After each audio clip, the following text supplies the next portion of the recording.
we have our agenda, right? Now, what we'll be learning introduction to red teaming, the very first thing.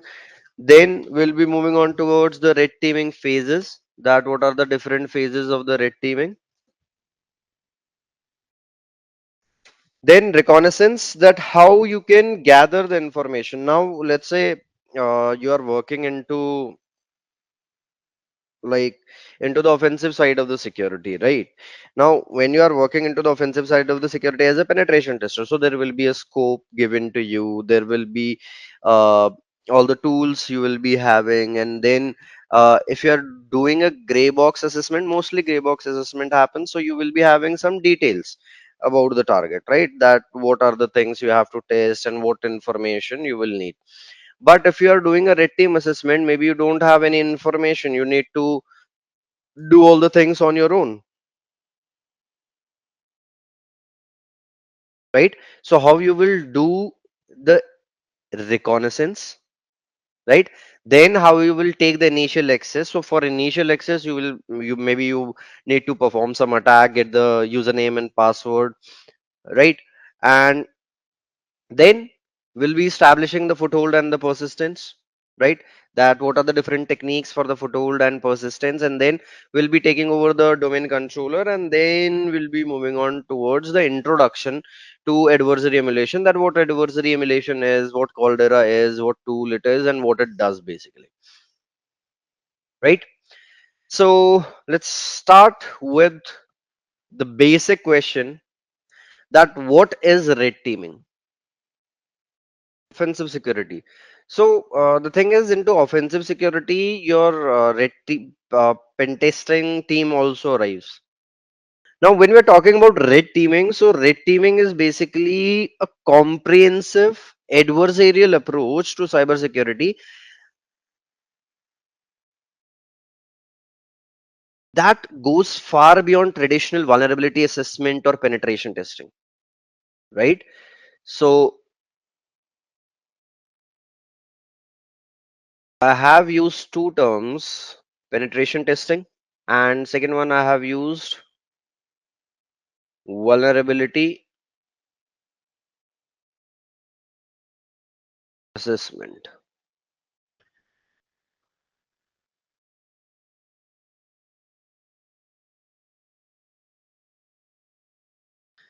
It simulates a real life attack to help measure how well an organization can withstand the cyber threats. Great, Kshitij. Now, when we talk about penetration testing means I have given you a scope that these are the things you have to test, or these are the 100 IPs of my system you have to test, find out vulnerabilities, find out a way, a vulnerability which can be exploited and through which you can get the data. Vulnerability assessment means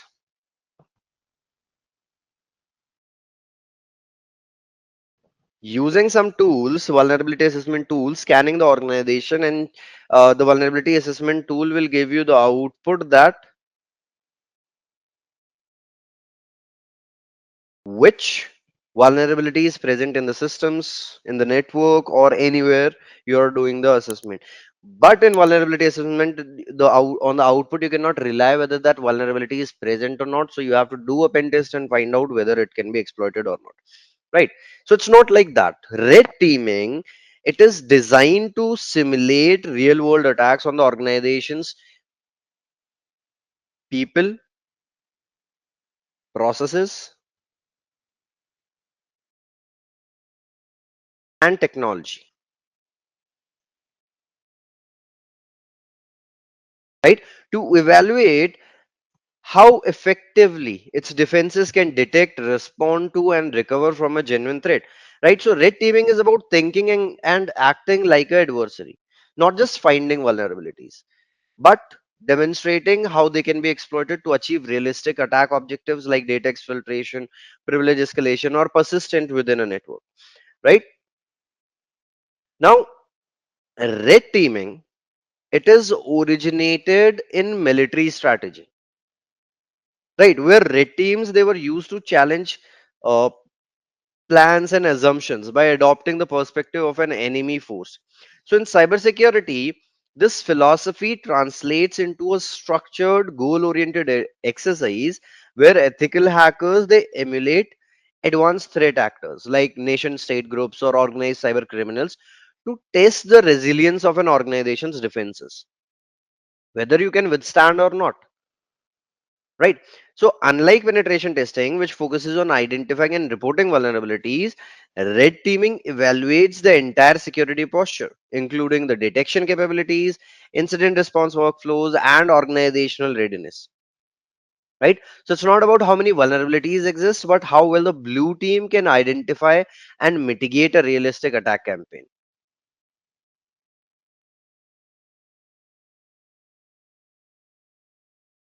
Right. Now, if you are having a red team assessment in your organization, right, like quarterly or like in 6 months or yearly, then what are the benefits?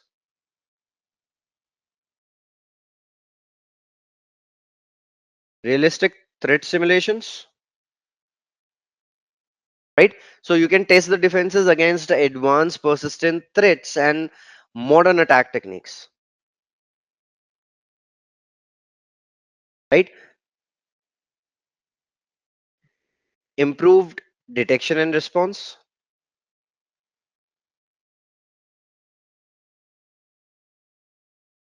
right? So it highlights the gaps in monitoring, alerting, and incident handling. Enhanced collaboration. It encourages coordination between the red team, which is attacking team, and blue team, the defensive team, evolving into purple team, right? Then strategic insights you are getting, right? So what kind of strategic insights?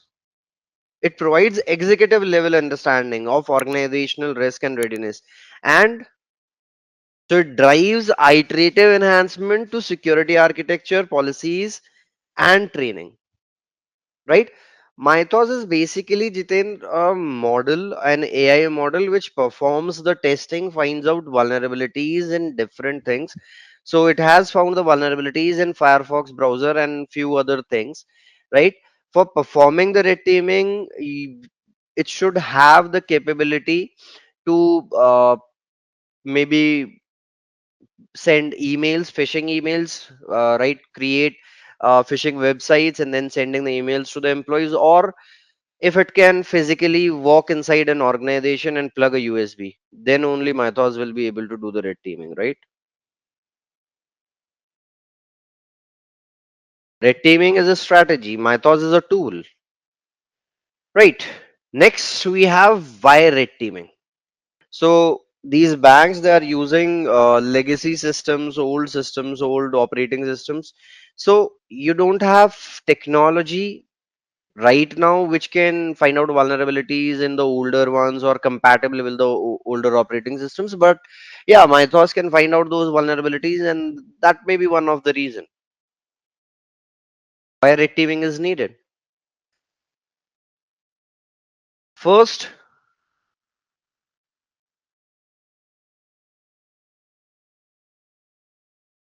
holistic security validation, right? So it tests people, processes, and technologies together, right? Executive insight you are getting. It provides leadership with a clear picture of organizational resilience, not just a list of technical flaws, right? And because of this, there is continuous improvement, right? So it drives iterative enhancement in security architecture, policies, and training, right? What else? It is also testing, detection, and response, right? In penetration testing, what you're doing, you're not testing the detection or response, you just don't want to get detected, right? But here you are just testing whether they are able to detect me, if they are able to detect me, whether they are able to respond it, like like the people who are working into the defensive side of the security, they're not aware about uh,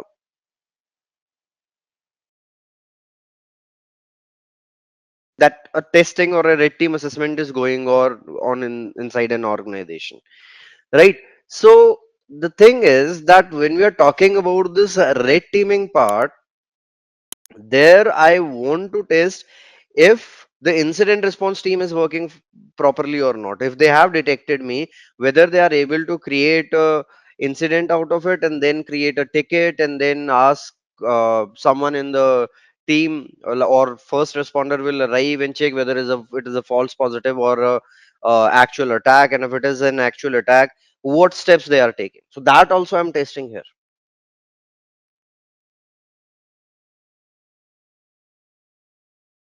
right? Now when we talk about penetration testing and red teaming, so pen tests are loud.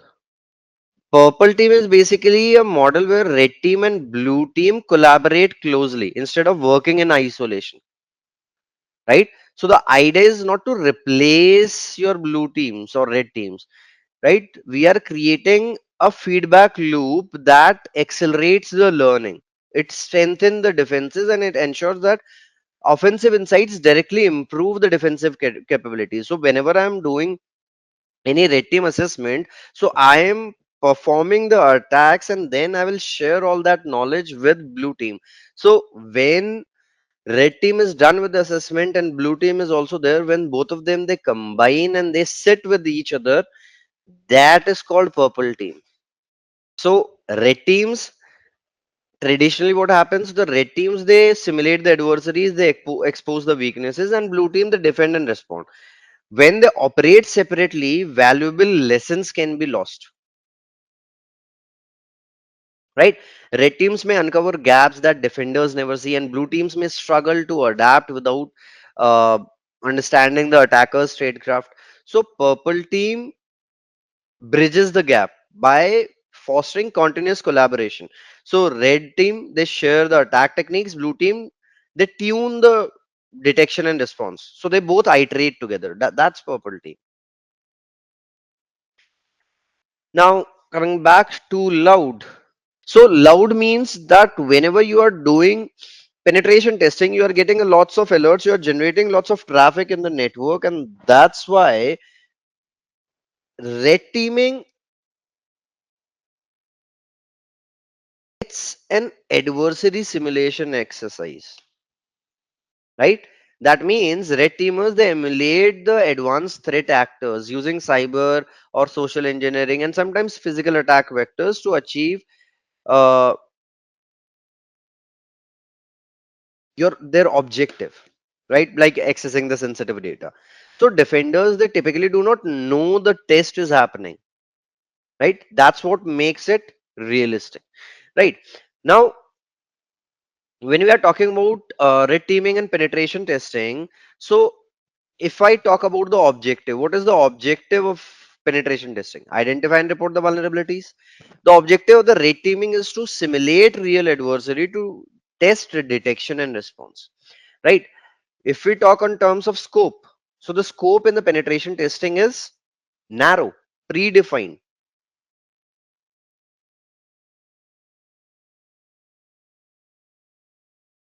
right? Applications, network, systems.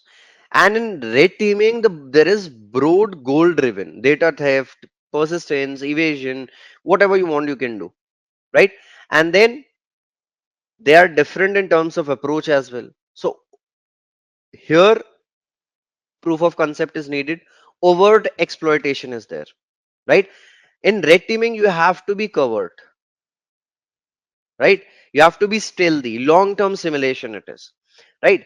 Now if I talk about the output between the penetration testing and red teaming, so in penetration testing you will give a list of vulnerability and remediation guidance. Then in red teaming you will give the narrative of the attack path and the resilience assessment, right? The duration for penetration testing is days to weeks, like it can be 2 weeks, 3 weeks, and then 1 week for report creation. For red teaming, it can go from weeks to months, right? So penetration testing is based for compliance, for vulnerability management. And red teaming is for mature organizations who are testing their SOC or incident response capabilities, right? Now, in red teaming, in penetration testing, like I am giving the scope that these are the things you can test, right? Social engineering is not allowed, physical security testing is not allowed, right? And you cannot act as insider threats.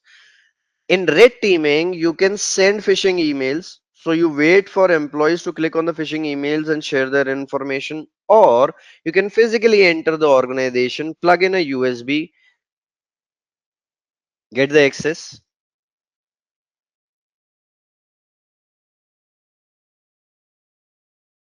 or you can lure an employee inside an organization and ask that employee to perform some task for you inside the organization.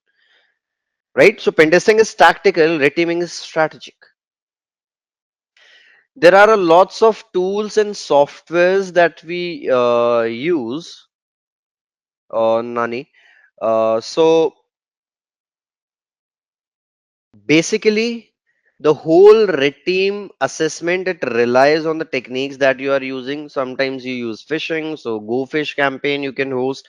Sometimes you are exploiting the vulnerability in the web application and then getting the access. Sometimes you are exploiting the vulnerability in the network and then you are getting the access. So it depends, like from where and how you are getting the access.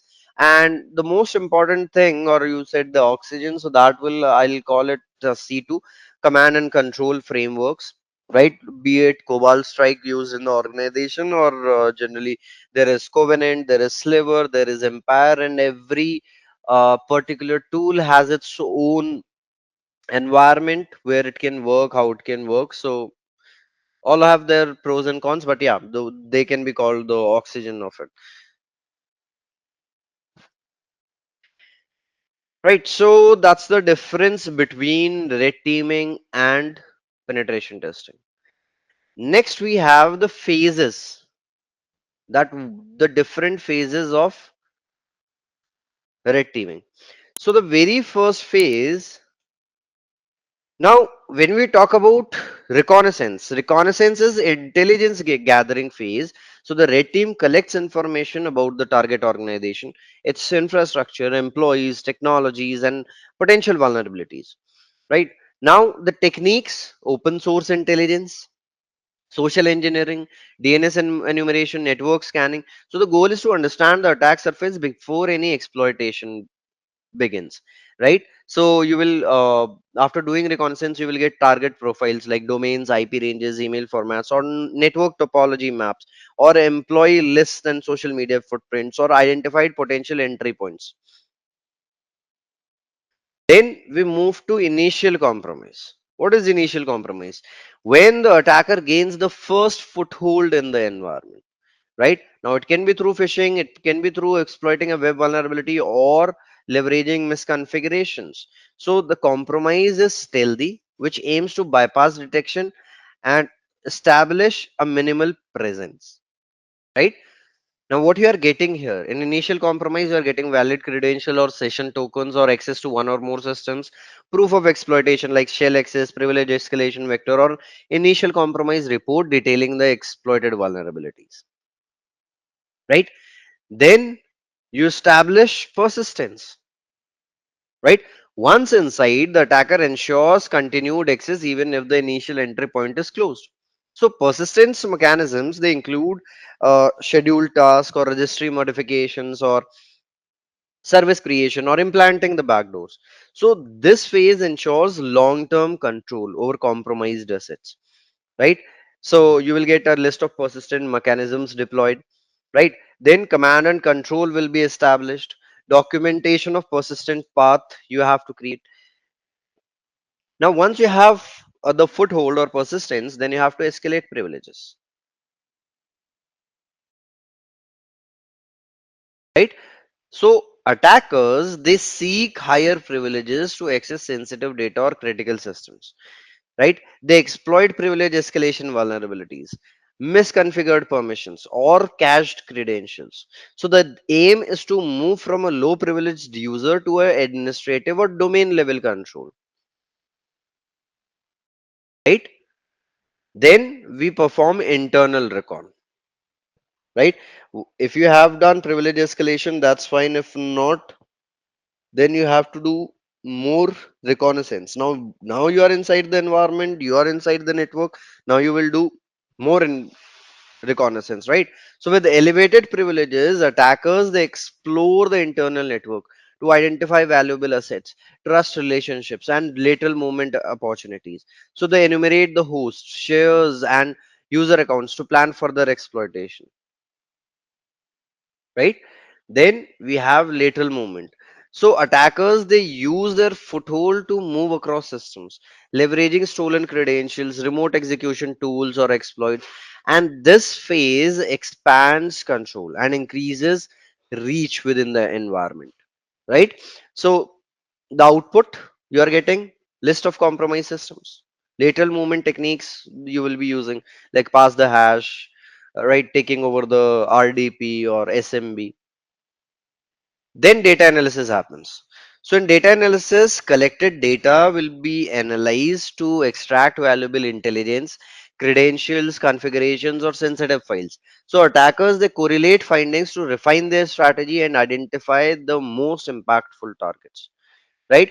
And then exfiltrate and complete mission.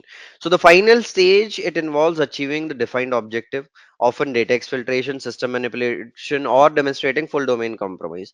So the attacker securely transfers data out of the network while maintaining stealth,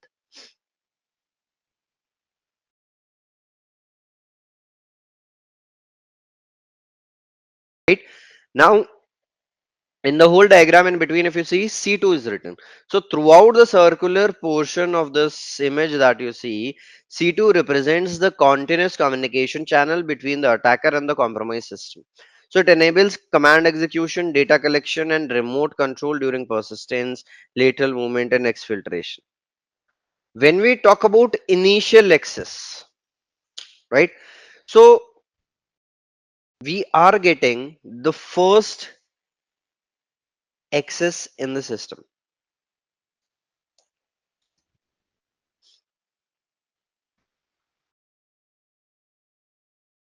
right?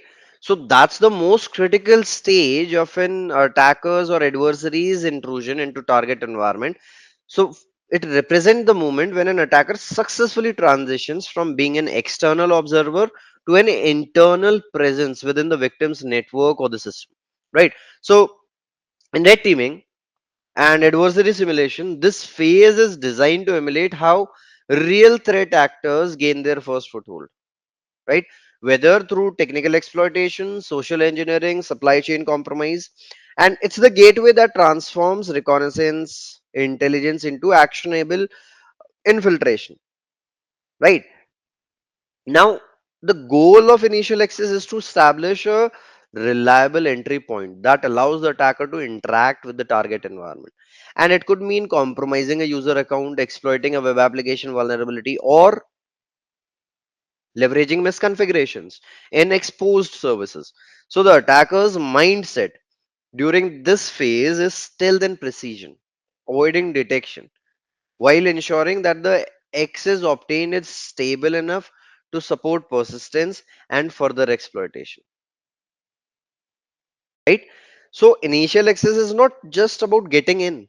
It's about demonstrating how a real adversary could penetrate defenses using legitimate looking methods. Like instead of brute forcing the passwords, a red team might craft a convincing phishing email that tricks an employee into running a payload or exploit a forgotten VPN endpoint with weak authentication, right?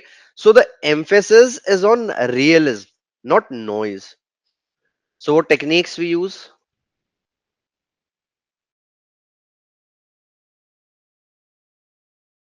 Phishing, right? Or social engineering, crafting deceptive emails or messages that deliver malicious attachments or links leading to credential theft or malware execution, right? Then exploiting exposed services or public facing applications like attacking the web servers, APIs, or portals using vulnerabilities like SQL injection, remote code execution, or authentication bypass, right? Valid accounts, right? So using stolen or leaked credentials from previous breaches or dark web sources to log in legitimately, right? Then you can also do supply chain compromise, right? Inserting malicious code or dependencies into trusted software updates or third party integrations, right? There can be drive by compromise as well. Out of it.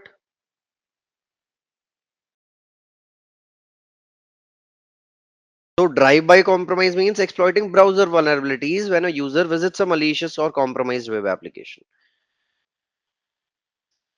right? That's what initial access means, right? Then once you have the initial access, there is a tool which goes by the name Bloodhound, right?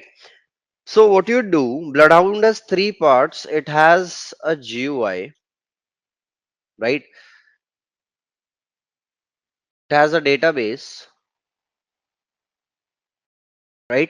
With the name Neo4j, right? And then there is the data scraper, right? Now GUI is the place which in this image you can see. This is the GUI where you can see the output. Database where all the data will be stored, and then the data scraper is basically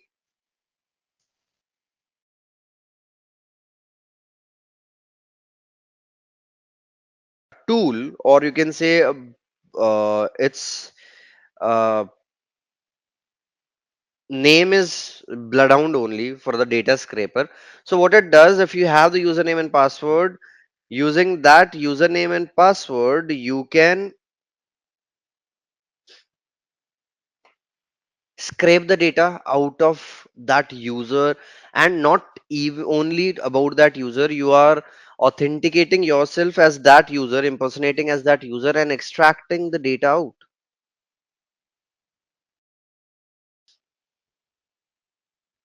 right? So that's what Bloodhound can do. And then when you have scraped the data, you'll upload that data to Bloodhound, and then you can query that data. So it will show you a graph like thing that from one user to another user, how to reach, what privileges one user is having over the domain, what like access control list, right access control list, right? Uh, then who is the member of which group, every single information, so you'll get to know that what attack can happen. Even you can ask the attack that if there are any accounts which can be on which we can do Kerberos roasting attack, on which we can do DC sync attack, or if we can do ASREP roasting attack. So all those things can be found just by using Bloodhound. And Bloodhound is not something which can be used only by the red teamers. Blue teamers can also use it to find out the attack path, and before attackers get to know about any information, you can fix those problems. Then we have lateral movement. What is lateral movement? Moving laterally from one system into another system, right? So attackers expand their control across a network after gaining an initial foothold. So it's not enough for attackers to compromise one machine. They aim to traverse the environment, escalate privileges, and reach high value assets like domain controllers, databases, or sensitive files shares, right? So this stage demonstrates how attackers chain together access points to achieve broader objectives, right? While remaining stealthy and avoid detection, right? So the purpose of lateral movement is to pivot from one compromised system to another, right? Gradually increasing the attacker's reach and influence. So attackers can they rarely achieve their mission from a single compromised endpoint, right? Instead, they leverage trust relationships, misconfigurations, and credential reuse to move deeper into the environment, right? And in adversary simulation, this phase is crucial because it shows how minor weaknesses like weak password or cached credentials can cascade into full domain compromise. Then, what you can do there, what attack you can perform, pass the hash, pass the ticket, you can remote services exploitation, you can do malware deployment, you can do right credential reuse. That means using stored or stolen or cached credentials to log into other systems, right? That's lateral movement. Then taking over the domain controller or domain admin compromise.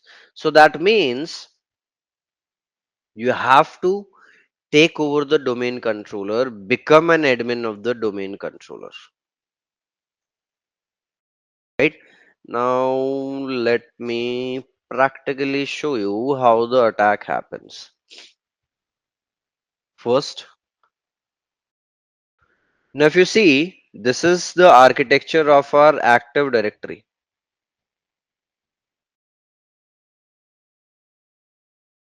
right? So how the architecture looks like, this is domain controller first, right? With the name King's Landing, Windows Server 2019, and there is the domain admin Cersei Lannister and Robert Baratheon, and then the RDP access they have Small Council and Baratheon. Then another domain controller, which is this one 192.168.56.11 North Eddard.Stark, right? And then North Catelyn.Stark, Rob.Stark, right? Then there is another user, Geor Mormont, right? And Jon Snow. Then there is a server which is Castle Black. There is no defender, IIS plus upload ASP .net, right? Its web application is running and it allows you to upload the files. MS SQL is also running, and this whole is called not.7kingdoms.local. Another one is esos.local, where you have a domain controller with the name Midin, right? And NTLM downgrade attack can happen. And then server 03, which is Bravos, and Active Directory certificate services are running inside that, right?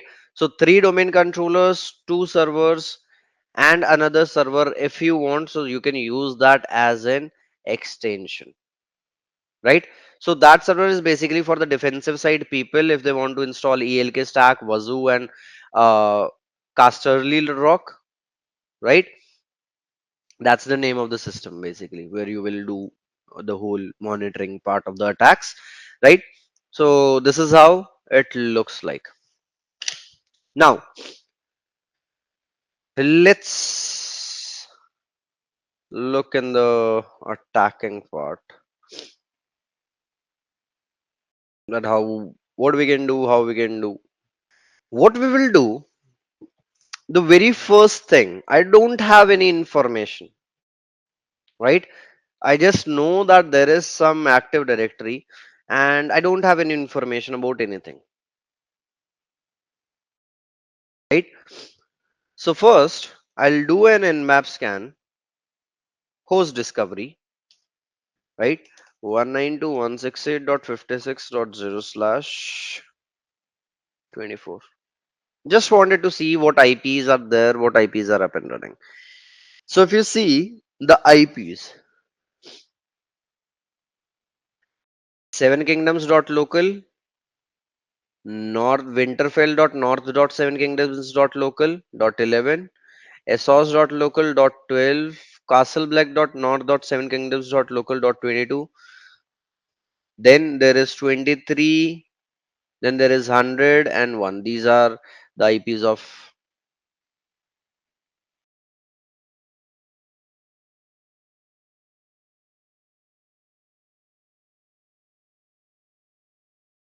VirtualBox, right? Now, let me find out open ports. So just a normal scan nmap hyphen p hyphen 192.168.56.10 hyphen v. Let's see what ports it shows. 5380 445 3389. 3389 is for LDAP, Lightweight Directory Access Protocol, LDAPs, or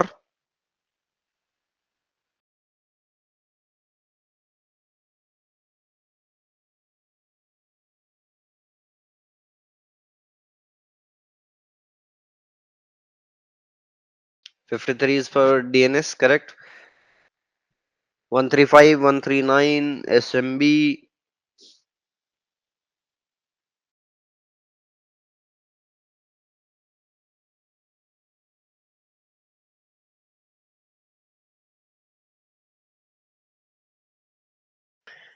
So the ports are open, but that output of the scanning is not giving uh, any kind of information.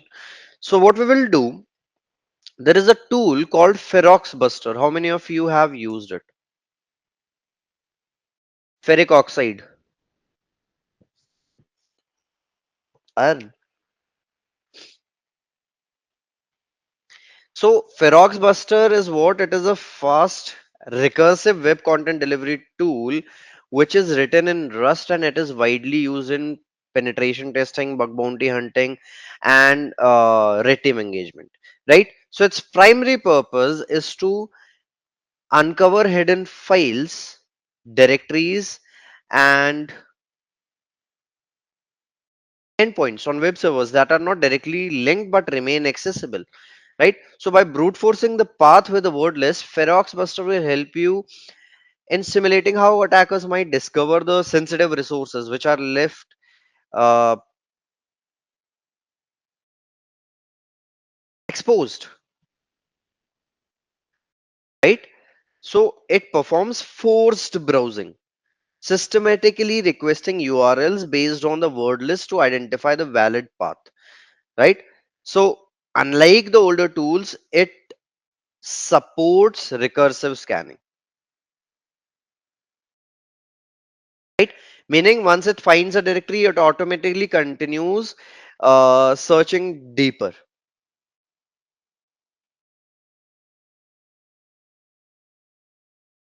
Right, so let's start a scan. You can try GoBuster as well. You can, for directories, you can try Dirbuster as well. So depends which one you are gonna use.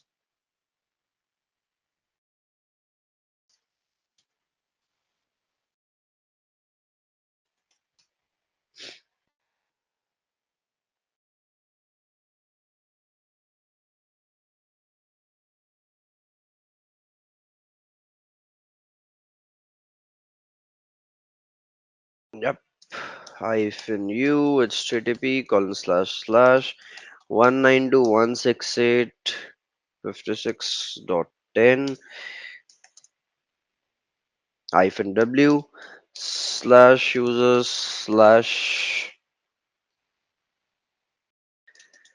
share slash word list sec list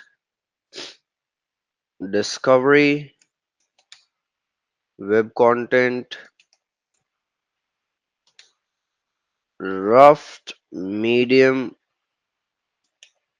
directories .txt, and the extension I'm looking for is ASP and ASPX. Right, so it has started doing or finding out all the extensions or files with the extension ASP or ASPX or the directories. Right, it will give you the out.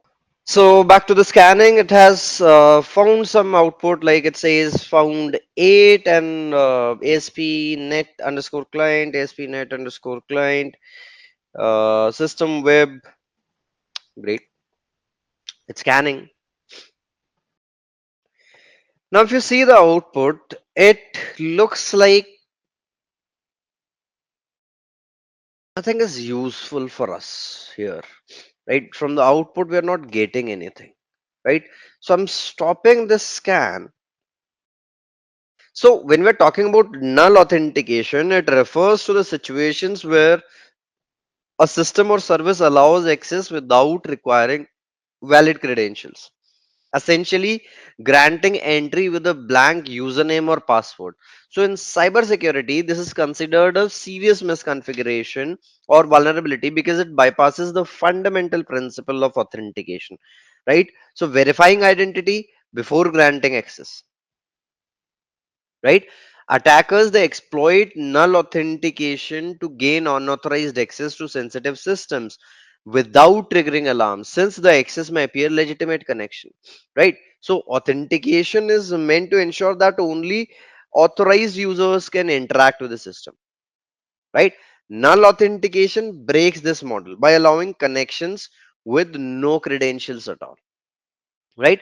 Historically, the issues has been seen in older protocols and services like SMB in Windows environment, where anonymous sessions could be established to query information, right? So in null authentication, there are anonymous sessions. So a service accepts a connection without verifying the identity, like SMB null sessions. It allows the attacker to connect to a Windows system and enumerate users, groups, and shares, right? Default configuration. So some systems ship with guest or anonymous accounts enabled by default, which can be abused if not disabled. Improper access controls. So APIs or applications may fail to enforce authentication checks, which allows attackers to retrieve data or perform actions without logging in,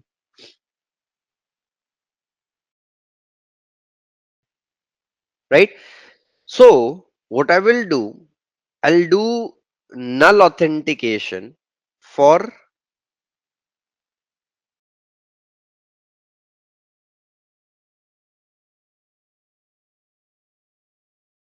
these IPs, right? And I will use enum for Linux. So enum for Linux is what? It is a Linux based enumeration tool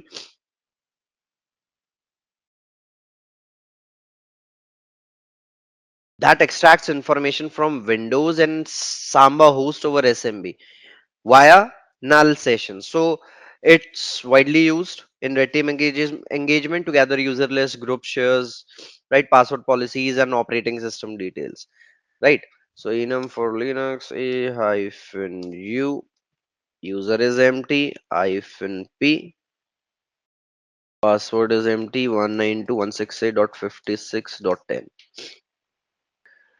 Looking up status of 10, King's Landing, group domain controllers, MAC address, we got nothing else.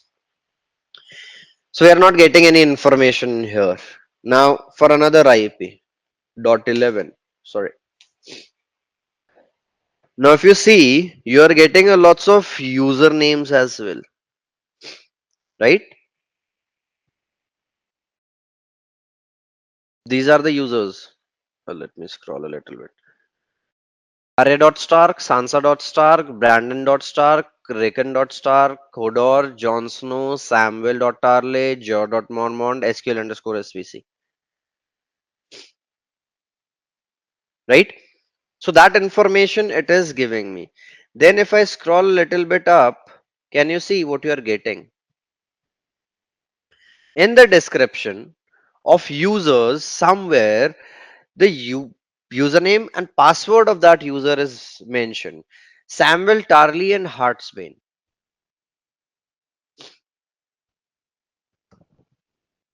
Right? So I open mousepad, Samuel.tarley, and the password is Hartsbane. So we found the password for one of the user without doing any attack. Just null authentication, right? Now let me do one thing. Let me create a list.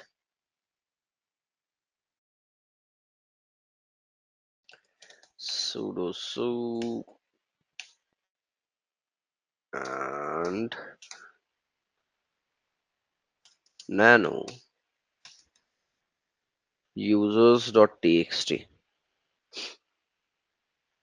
So it's better to create a list for the users, right? Now, what are the users? Guest was there. Arya.stark, Sansa.stark, Brandon.stark, Rickon.stark, Hodor, John.snow, Samuel.tarley, Jer.mormont, and SQL underscore SVC. These are the users, right? So saved the users,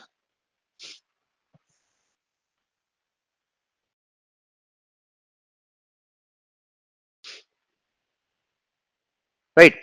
Now, same like that, I'm creating a file passwords.txt, right? Where the password which we have found, Heartsbane, I'm storing that, and then I'll do password spray using crackmap exec. This crackmap exec, right? It is a Swiss Army knife for SMB, RDP, WinRM, and other network protocol, and it's designed to automate common tasks that attackers or red teamers perform once they have network access, right? So think of it as a framework that combines credential validation, enumeration, and exploitation into one tool. So instead of manually testing credentials across multiple hosts, CrackMap Exec lets you do it at scale, quickly showing where accounts work, what privileges they have, and what systems are vulnerable. Right? So CrackMap Exec SMB 192.168.56.11 hyphen u users.txt hyphen p passwords.txt hyphen continue hyphen on hyphen success. What's the new version of CrackMap Exec? What's the name of the new tool? Like CrackMap Exec is still working, but now it's old. So instead of CrackMap Exec, we have something else.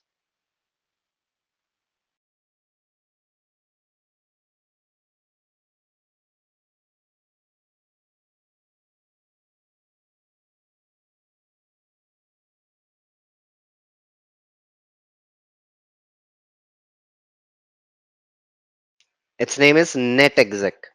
Right now, if you can see, it worked for only Samuel Tarley. I thought that someone else might be having the same password. So, but no, no one had that. Right now, what I'm gonna do,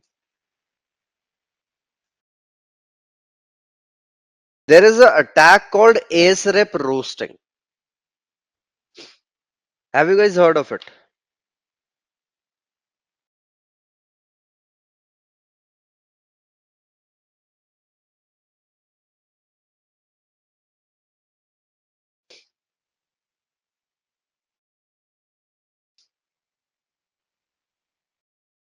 So ASREP roasting is a Kerberos attack that targets the Active Directory accounts with pre-authentication disabled. Right now, when we are talking about Kerberos pre-authentication, so what happens? Normally, when a user requests a ticket granting ticket, right? So they must prove knowledge of their password, right? By encrypting a timestamp. So the domain controller verifies this before issuing a response, right? When it is disabled, if an account is configured with do not require Kerberos pre-authentication, the domain controller skips this check, right? So the attacker does what? Attacker will send a request right, for that account. So the domain controller returns a AS response, right, containing the data encrypted with the account's password derived key. Then the attacker extract this encrypted block and uses tool like Hashcat or John the Ripper to brute force the password offline. Right? So it is an attack, identity attack, which exploits the misconfigured accounts in Active Directory. Right?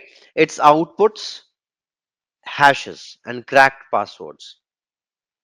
Right? So what I will do, where is my now we have to use IM packet. So let me open browser.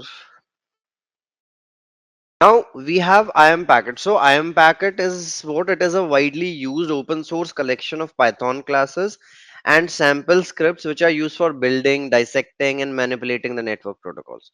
So it is highly regarded by system administrators for network auditing, and it is heavily utilized by cybersecurity professionals, right? So it provides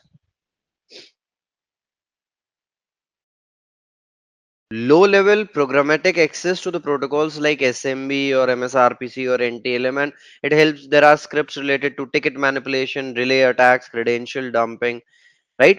So inside this whole IAM packet, there is a script called get npusers.py, right?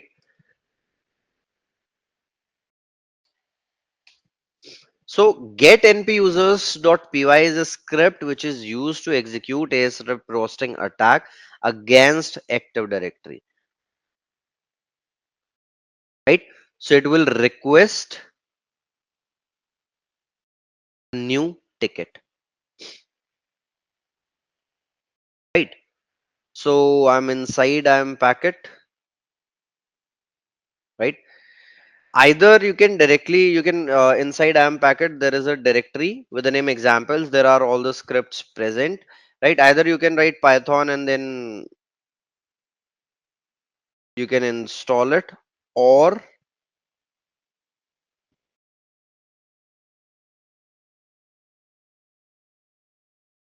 you can install it using pipx as well, Python 3, right?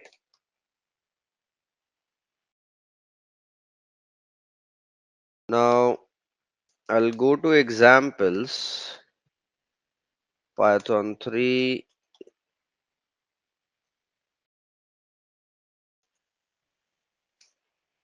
get npusers.py, the name of the script, right? Hyphen dc hyphen ip, the domain controller ip 192.168.56.11, hyphen request north dot seven kingdoms dot local slash samuel dot tarley, whose username and password we already have, right?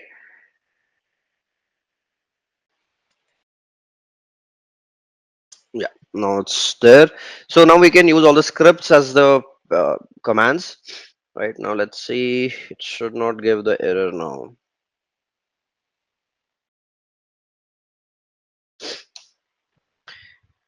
Password is Hotsbane, and you can see you have a hash,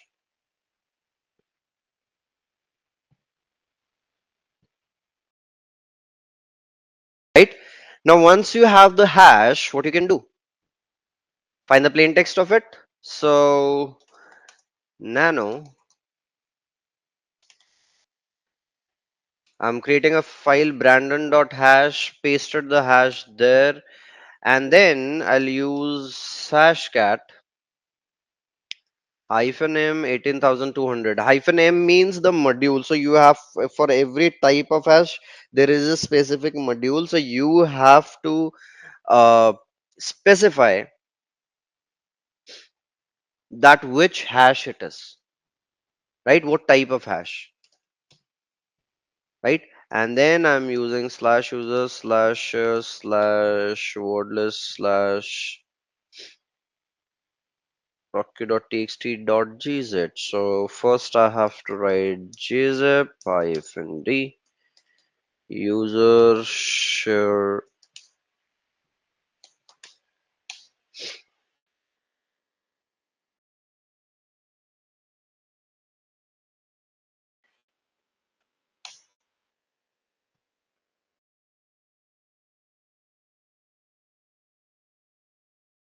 Now let's see what it gives.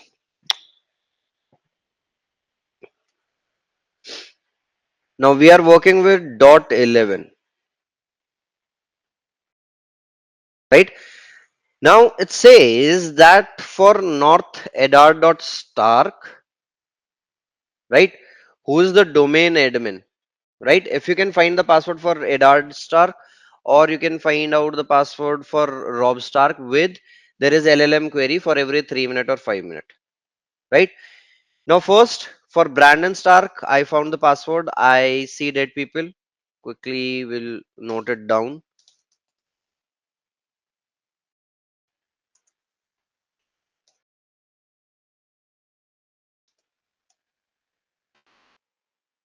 And then it says there is LLMNR query going on. Now LLMNR query means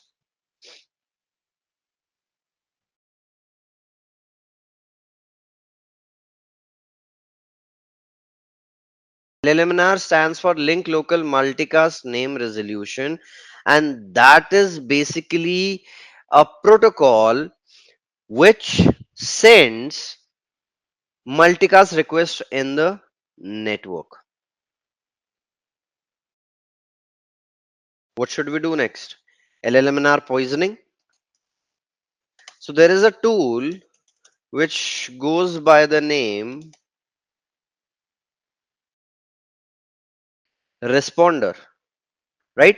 So responder is basically a tool which take cares of what requests are going on in the whole network, right? What when some devices are communicating it with each other, what to do, how to do, all those things it will capture, and if it will ask for the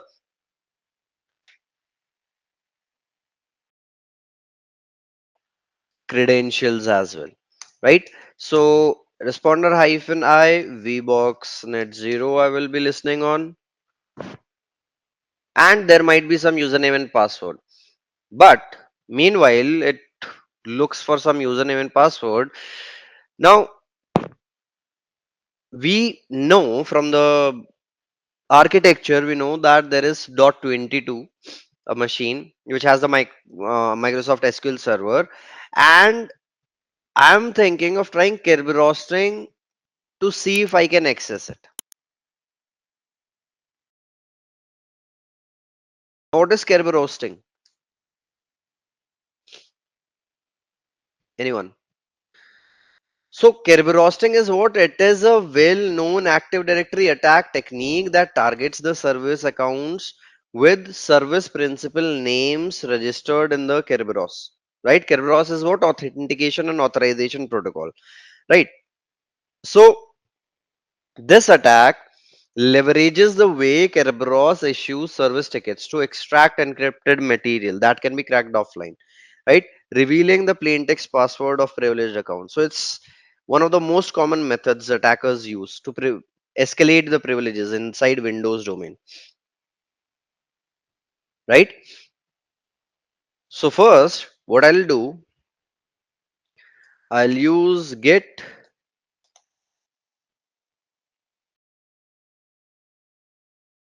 user spns dot py, right? Hyphen request hyphen dc hyphen ip, and I'm gonna authenticate as Brandon user 56.11 north.7 kingdoms dot local slash Brandon dot stark.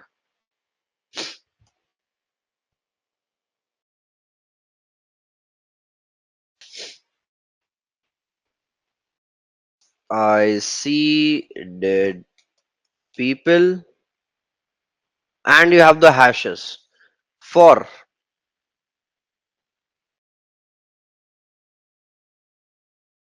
Sansa.Stark, right? Then this is Jon Snow, and then there is SQL SVC, right? For all these three, you have the hashes. So copy the hashes and nano curve dot hashes, paste the hashes, control X, Y, enter. Let's try to crack the hashes using hashcat hyphen M, this time 13,100, right? Because these are Kerberos hashes, right? Slash users slash share word list rocky.txt and hyphen force. Let's see what it gives. Here we are getting the pass hash for rob.stark, right? And if I scroll above, nothing else. Let's see. First we'll crack this hash and then we'll try to crack the other hash.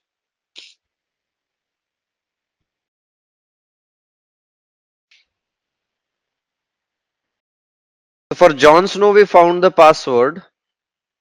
I know nothing, right? So another password for another user, John.Snow. I know nothing, right? Now the other hash which we have captured, let's find that.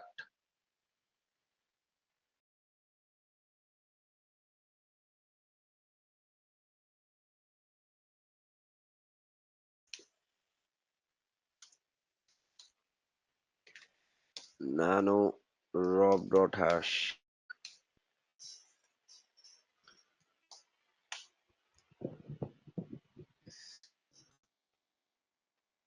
Hashcat hyphen M 5600 and then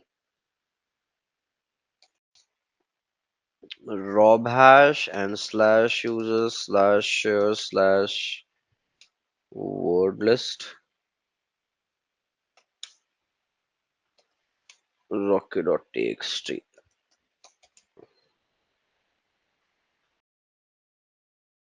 hyphen force.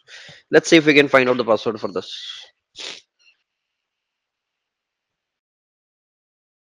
Another password for Rob Stark. Now there is a hash for Eddard.Stark as well, right? Rob.Stark.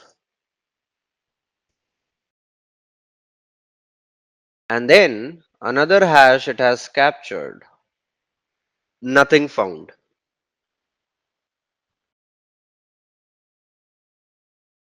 So what we just did, we just found the password for all the user except Eddard.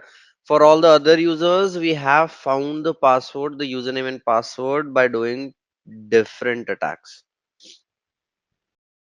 Here, now there are multiple techniques, multiple attacks that can be done, right?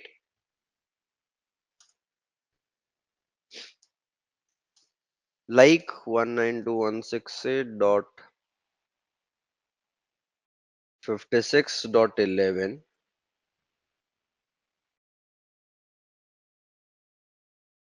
right? And we can use or we can take the access of Jon Snow user. So we have found the user as Jon Snow, right? So slash u John.Snow slash p, the password I know nothing, and slash cert colon ignore the cert and slash clipboard. Sorry. Do you have the access of the Windows machine that you were trying to hack? So you have the access of that server, the domain controller, as the user Jon Snow, right?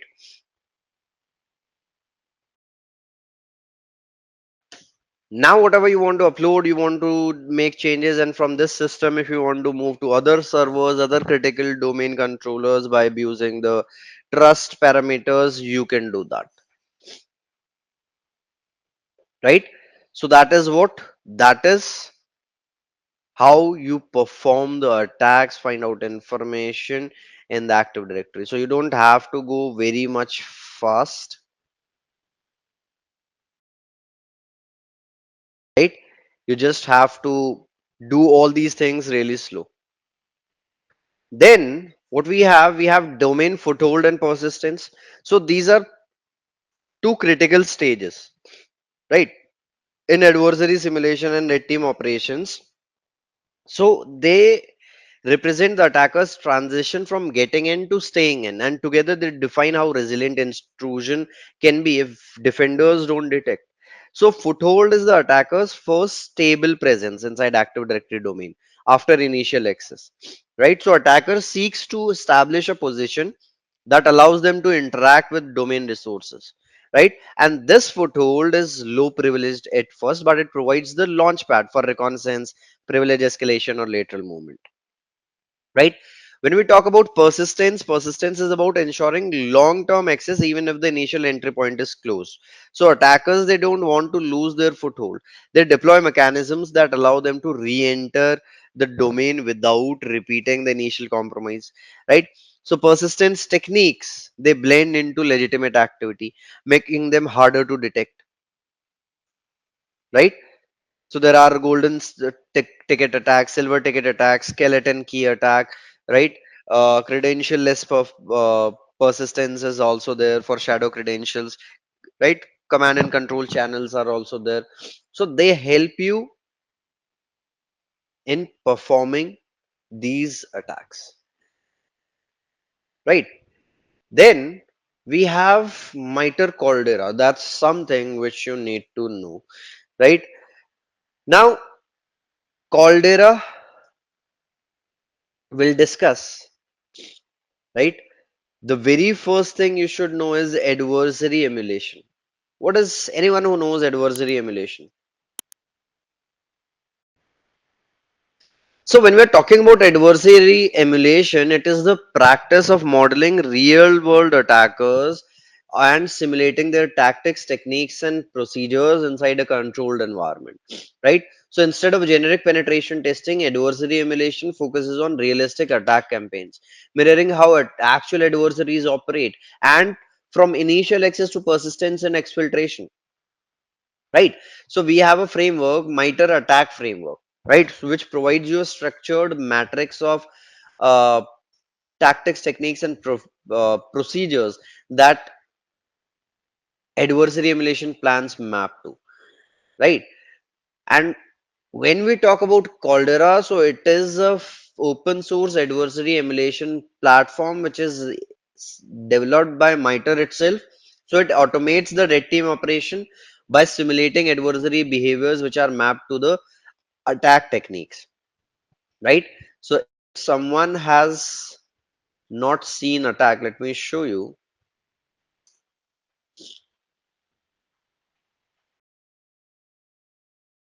This is the attack framework: adversarial tactics, techniques, and common knowledge, right?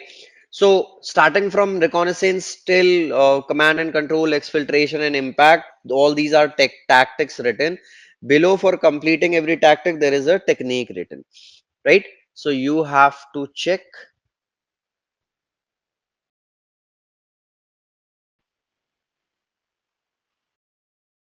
that which tactic, technique, or procedure you have to use, right?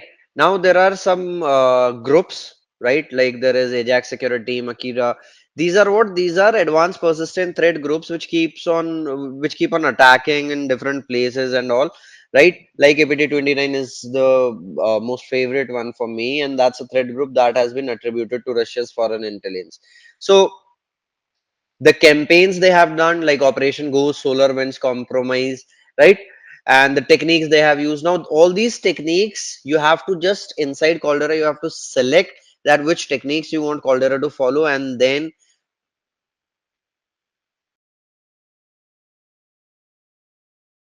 it will do all the stuff, right? That's what Caldera is used for. So maybe you guys can, if you are into red teaming and if you perform attacks, so you can install Caldera. It's easy one. You can just find it on GitHub, and then you can install it in your Kali Linux or Ubuntu, and then you can access it, right? All GUI. Blue teams also can access it. Red teams can also access it, right? So it will create a communication channel between your Kali Linux machine and the victims, and then you can control all of the victims, and you can test what they can do.